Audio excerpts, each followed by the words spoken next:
रात के ठीक 10 बज चुके थे। लखनऊ की सर्द हवा खिड़कियों से अंदर सरक रही थी। बाहर बारिश की बूंदें छत पर, पेड़ों पर, गली की ईंटों पर टप टप गिर रही थी। घर में सन्नाटा था। सिर्फ छत का पुराना पंखा धीमे धीमे घूम रहा था और फ्रिज की हल्की सी हम की आवाज आ रही थी। बेटा यानी बाबू ऑफिस से बोला था कि आज लेट आएगा, कोई मीटिंग है, कोई क्लाइंट आया है। रात 12 से 1 बजे तक तो वह आएगा नहीं। रिया किचन में खड़ी थी, सफेद सलवार कमीज पहने, बाल खुले, हल्का सा मेकअप हाथों में, गर्मागर्म दूध का कप लिए वो ड्राइंग रूम की तरफ बढ़ी। ससुर जी रामा रामेश्वर प्रसाद सोफे पर बैठे थे, कंबल ओढ़े। टीवी पर कोई पुरानी हिंदी की फिल्म चल रही थी। अमिताभ बच्चन वाली पर उनकी नजरें स्क्रीन पर नहीं थी, किचन के दरवाजे पर टिकी थी। रिया ने कप आगे बढ़ाया। ससुर जी लीजिए, आज ठंड बहुत ज्यादा है, गर्म दूध पी लीजिए, गला भी गर्म रहेगा। रामेश्वरम ने कप लिया। उंगलियां जानबूझकर रिया के नरम हाथों पर रुक गईं। थोड़ी देर तक वही रही, फिर धीमे से बोले, बेटी तेरे हाथ तो बर्फ जैसे ठंडे हैं, अंदर तक ठंड घुस गई लगती है। रिया ने हल्के से मुस्कुराकर कहा, हाँ जी, बाहर बारिश हो रही है ना, सही ना, सर्दी बहुत लग रही है। रामेश्वरम ने कंबल थोड़ा सा खींचा और सोफे की तरफ इशारा किया।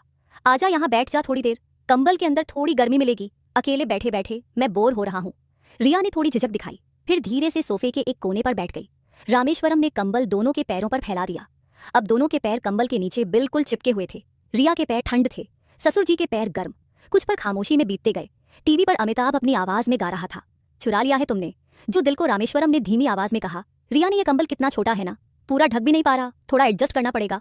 रिया ने नजरें झुकाकर बोला, तो आप ही कर लीजिए ना, मैं क्या करूं। रामेश्वरम ने हल्की सी गंदी हंसी में बोला, अरे मैं तो कर ही लूंगा बेटी, देख नहीं रही।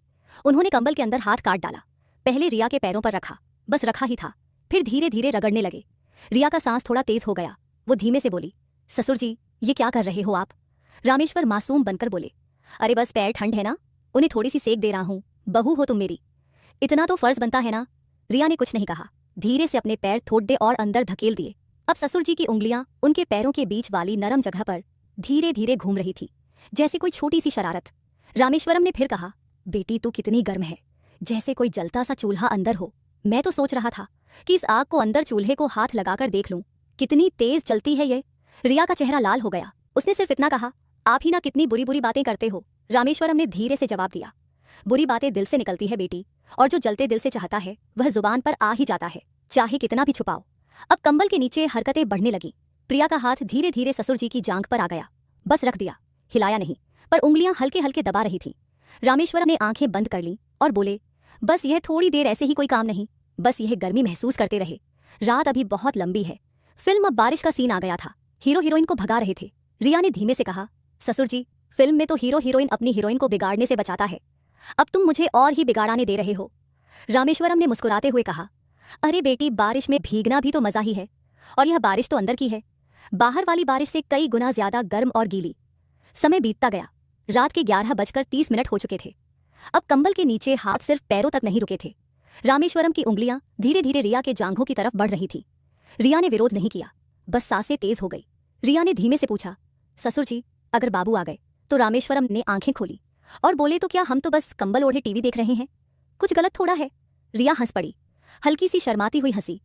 आपकी यह बातें अभी कितनी खतरनाक है। रामेश्वरम ने फिर कहा, खतरनाक तो तब होगी जब मैं कुछ और करने लगता, तभी तो बस हाथ फेर की बातें हैं। रिया ने शरारत से कहा, तो आप और क्या क्या करना चाहते हैं। रामेश्वरम ने एक पल रुककर बोला, जो दिल चाहता है बेटी, पर अभी तो बस इतना ही काफी है, बाकी की बातें दिल में ही रहने दो। अब दोनों के बीच सन्नाटा था, पर वह सन्नाटा बोल रहा था।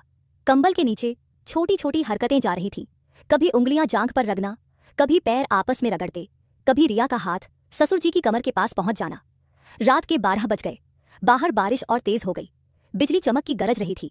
रिया थोड़ा सहम गई। रामेश्वरम ने कंबल और कसकर खींचा।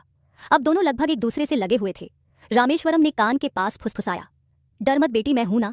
रिया ने भी फुसफुसाकर कहा, मुझे डर नहीं लग रहा, बस दिल बहुत तेज से धड़क रहा है। रामेश्वरम ने मुस्कुराकर कहा, दिल की धड़कन तो सुनाई दे रही है, यह तो अच्छी बात है। फिर दोनों चुप हो गए। कंबल के नीचे अब हाथ और ज्यादा नीचे जा रहे थे, पर कुछ भी खुलकर नहीं, सब इशारा में, सब चुपके से, सब गंदे गजर प्यार अंदाज पे। रात के 1 बजे बज गए। बाहर गाड़ी की आवाज आई, बाबू आ गया। दोनों ने फटाफट कंबल ठीक किया, टीवी की आवाज बढ़ा दी। रिया उठकर किचन की इस तरफ चली गई। रामेश्वरम सोफे पर ऐसे ही बैठे जैसे कुछ हुआ ही नहीं हो। बाबू अंदर आया, थका हारा। अरे वाह, दोनों जगह हो। रामेश्वरम बोली, हाँ बेटा, थोड़ी देर टीवी देख रहे थे, तू आ गया, अच्छा हुआ। रिया किचन से बोली, बाबू गर्मागर्म दूध लाओ। बाबू ने हंसकर कहा, नहीं बस सोने जाऊंगा, बहुत थक गया हूँ। वो सुधा बेडरूम में गया, मैं चला गया। रिया वापस आई, रामेश्वरम की तरफ देखा, दोनों की नजरें मिली। दोनों के चेहरे पर वही शरारत भरी मुस्कान थी, वो मुस्कान जो सिर्फ दोनों समझ सकते थे। रामेश्वरम ने धीमे से कहा, कल रात फिर आएगी ना? रिया ने शर्माकर सिर हिलाया हल्का सा, और फिर दोनों अपने अपने कमरे में चले गए। पर दोनों जानते थे यह रात खत्म नहीं हुई, ये तो बस शुरुआत थी और बाकी की रातें अभी बहुत लंबी थी। बाबू ससुर जी की चुप्पी छुपी वाली लंबी रातें, बाकी की रातें अभी बहुत लंबी है। जारी असली रात बारिश थम चुकी थी, लेकिन हवा में अभी भी वह ठंडक बाकी थी जो हड्डियों तक उतर जाती है। बाबू आज भी बोला था, कल सुबह जल्दी मीटिंग है, रात को देर से आऊंगा। रिया ने बस ठीक है कहा, लेकिन अंदर से उसका दिल कुछ और ही बोल रहा था। रात के 9:30 बजे रामेश्वरम पहले से ही सोफे पर थे। आज कंबल की जगह एक मोटी कंबल वाली चादर बिछाई थी। टीवी पर कोई पुरानी सी भोजपुरी फिल्म चल रही थी, वह वाली फिल्म जिसमें हीरोइन बार बार ससुर जी की कहकर शर्माती है। प्रिया किचन से आई, आज नीली सलवार कमीज, दुपट्टा कंधे पर लटका हुआ, हाथ में 2 कप गरम अदरक वाली चाय। ससुर जी चाय, रामेश्वरम ने कप लिया। इस बार उंगलियां ने पूरा हाथ रिया के हाथ पर रंग दिया। बेटी आज फिर ठंड लग रही है। रिया ने हल्के से सिर हिलाया, बहुत ज्यादा। रामेश्वरम ने चादर की तरफ इशारा किया, आजा, आज चादर बड़ी है, पूरा पूरा ढक जाएगी। प्रिया बिना कुछ कहे बैठ गई। इस बार वह थोड़ी करीब बैठी, दोनों के कंधे लगभग छू ही रहे थे। चादर दोनों पर डाल दी गई थी। पहले कुछ मिनट चुप्पी, फिर रामेश्वरम ने धीमे से कहा, कल रात जो हुआ वह सपना था क्या? रिया ने नजरें झुकाकर बोला, सपना होता तो आज फिर ना बैठती। रामेश्वरम की सांस थोड़ी भारी हो गई। वो आज क्या चाहती है मेरी बहू? रिया ने पहली बार सीधे उसकी आंखों में देखा, वही जो कल रात अब चाह रहे थे, पर आज थोड़ा और। रामेश्वर मुस्कुराए। वो मुस्कान अब मासूम नहीं थी, अब उसमें वह आग थी जो कल रात सिर्फ जल रही थी, आज वह भड़कने वाली थी। चादर के नीचे हाथ फिर से जलने लगे। इस बार रामेश्वरम की उंगलियां सीधे रिया के जांघों पर, धीरे धीरे ऊपर की तरफ।